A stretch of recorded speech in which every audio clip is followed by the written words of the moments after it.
नमस्कार, स्वागत आहे. आज आपण इयत्ता 12वीच्या इंग्रजीच्या ॲक्टिव्हिटी शीटचा म्हणजेच आपल्या प्रश्नपत्रिकेचा अगदी सोप्या भाषेत पोस्टमॉर्टम करणार आहोत. हो, आपण तिचा आराखडा इतका व्यवस्थित समजून घेऊया की परीक्षेची तयारी एकदम सोपी होऊन जाईल.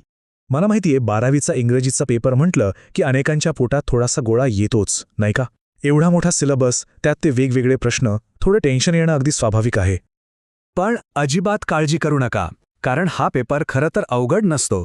तो फक्त एका विशिष्ट फॉर्मॅटमध्ये एका आराखड्यात बसवलेला असतो. आणि एकदा का हा आराखडा, हा ब्लूप्रिंट आपल्या डोक्यात फिट बसला ना, की मग बघा गुण मिळवणं किती सोपं होतं ते. चला तर मग या गेमचे नियम समजून घेऊया. तर ही आहे आपल्या तयारीची मास्टर की. आपली संपूर्ण 80 गुणांची ॲक्टिव्हिटी शीट फक्त या 4 मुख्य विभागांमध्ये विभागलेली आहे. Section 1 prose, section 2 poetry, section 3 writing skills आणि सेक्शन 4 नॉवेल. बस, कोणत्या विभागावर किती फोकस करायचा हे इथून एकदम क्लिअर होतं. आता या आराखड्यातली खरी गंमत आहे गुणांच्या विभागणीत. इकडे बघा, सर्वात मोठा वाटा म्हणजे तब्बल 34 गुण हे आहेत प्रोज सेक्शनला. त्यानंतर येतात रायटिंग स्किल्स आणि नॉवेल, ज्या दोघांनाही प्रत्येकी 16-16 गुण आहेत. आणि मग आहे पोएट्री सेक्शन, त्याला आहेत 14 गुण. हे गणित लक्षात ठेवणं आपल्या स्ट्रॅटेजीसाठी खूप महत्त्वाचं आहे. चला तर मग सुरू करूया आपल्या पहिल्या आणि सगळ्यात वजनदार सेक्शनपासून. विभाग 1 प्रोज म्हणजेच गद्य. याला एकूण गुण आहेत 34. म्हणजे विचार करा, आपल्या पेपरमधले जवळजवळ 40% जास्त मार्क फक्त याच सेक्शनमध्ये आहेत. बरं, मग या सेक्शनमध्ये नक्की काय काय विचारतात? तर इथे तुमची वेगवेगळ्या प्रकारे कसोटी लागते.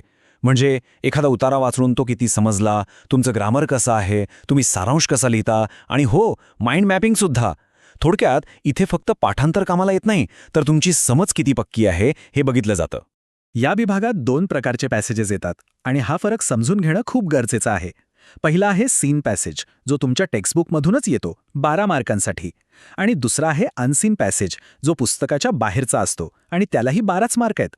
म्हणजे बघा, एक आहे ओळखीचा आणि दुसरा अनोळखी. एका ठिकाणी तुमचं पाठांतर आणि दुसऱ्या ठिकाणी तुमची खरी आकलन शक्ती तपासली जाते. आता जो सीन पॅसेज आहे ना, त्यावर एकूण 6 ॲक्टिव्हिटीज विचारल्या जातात, प्रत्येकी 2 मार्कांसाठी. त्यात काय काय असतं?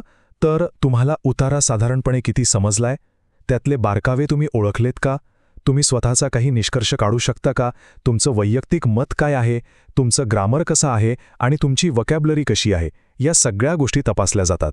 या 2 पॅसेजेस व्यतिरिक्त या प्रोज सेक्शनमध्ये अजून काही सोपे गुण मिळवण्याची संधी असते. 4 मार्कांसाठी वेगळं लँग्वेज स्टडी म्हणजे ग्रामर विचारलं जातं. मग अनसीन पॅसेजवर आधारित 3 मार्कांसाठी सारांश लेखन आणि 3 मार्कांसाठी माइंड मॅपिंग. खरं सांगायचं तर हे गुण मिळवणं तुलनेने खूप सोपं आहे.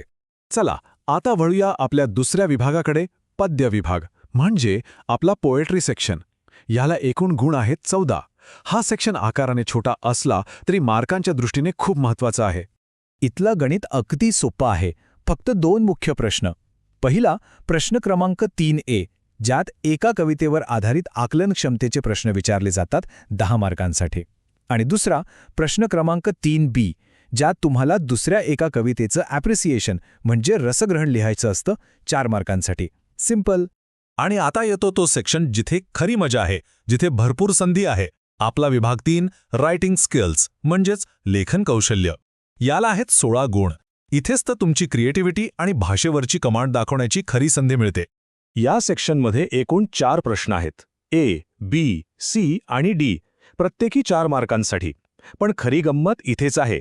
प्रत्येक प्रश्नामध्ये तुम्हाला तब्बल 3 पर्याय दिलेले आहेत आणि त्यापैकी फक्त एकच सोडवायचा आहे. म्हणजे विचार करा, जी गोष्ट तुमची सगळ्यात चांगली तयार आहे, जो लेखन प्रकार तुम्हाला सगळ्यात जास्त आवडतो, तोच तुम्ही निवडू शकता. काय मस्त आहे ना? आणि आता आपण पोचलो आहोत आपल्या शेवटच्या म्हणजेच 4थ्या विभागाकडे, नॉवेल म्हणजेच कादंबरी. हा सुद्धा रायटिंग स्किल्स सारखाच 16 गुणांचा एक महत्त्वाचा विभाग आहे.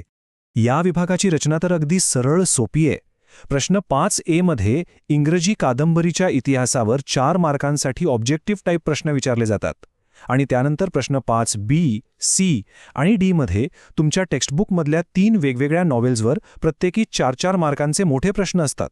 आणि हो, इथे एक खूप महत्वाची गोष्ट लक्षात घ्या जी बोर्डाने स्वतःच सांगितली आहे. प्रश्न क्रमांक 5, बी, सी आणि डी मधले प्रश्न हे तुमच्या पाठ्यपुस्तकातल्या चॅप्टर नंबर 4.2, 4.3 आणि 4.4 वरच आधारित असतील. हे फिक्स आहे. त्यामुळे अभ्यास करताना हे डोक्यात पक्क ठेवायचं. तर आतापर्यंत आपण 80 गुणांचं गणित तर समजून घेतलं, पण खरी जादू तर पुढे आहे. तुम्हाला माहिती आहे का की या पेपरमध्ये आपल्याला किती ऑप्शन्स मिळतात? हे ऐकल्यावर तुमचा आत्मविश्वास नक्कीच वाढणार आहे. आपल्याला माहिती आहे की पेपर आहे 80 मार्कांचा. आपल्याला उत्तरं लिहून 80 गुणच मिळवायची आहेत. पण जर आपण सगळे पर्याय मोजले तर प्रत्यक्षात आपल्यासमोर प्रश्नपत्रिका असते तब्बल 112 गुणांची. हो, 112 मार्क्स. याचाच अर्थ पूर्ण 32 मार्कांचे प्रश्न आपण ऑप्शनला टाकू शकतो. केवढी मोठी संधी आहे ही! आणि ही सगळ्यात मोठी संधी कुठे लपलेली आहे माहिती आहे? ती आहे आपल्या रायटिंग स्किल्स सेक्शनमध्ये. इथे आपल्याला सोडवायचे आहेत फक्त 16 मार्कांचे प्रश्न, पण ऑप्शन्ससहित तिथे प्रश्न विचारलेले असतात तब्बल 48 मार्कांचे. म्हणजे 16 मार्कांसाठी 48 मार्कांचा चॉईस. ही तर अक्षरशः एक गोल्डन ऑपॉर्च्युनिटी आहे. तर मग आता आपल्यासमोर प्रश्नपत्रिकेचा संपूर्ण ब्लूप्रिंट आहे, प्रत्येक विभागाचे मार्क डिस्ट्रीब्युशन माहिती आहे आणि सगळ्यात महत्त्वाचं म्हणजे ऑप्शन्सची ताकदही आपल्याला कळली आहे. आता खरा प्रश्न हा आहे की या सगळ्या माहितीचा वापर करून जास्तीत जास्त गुण मिळवण्यासाठी तुमची स्वतःची स्ट्रॅटेजी काय असणार आहे? विचार करा.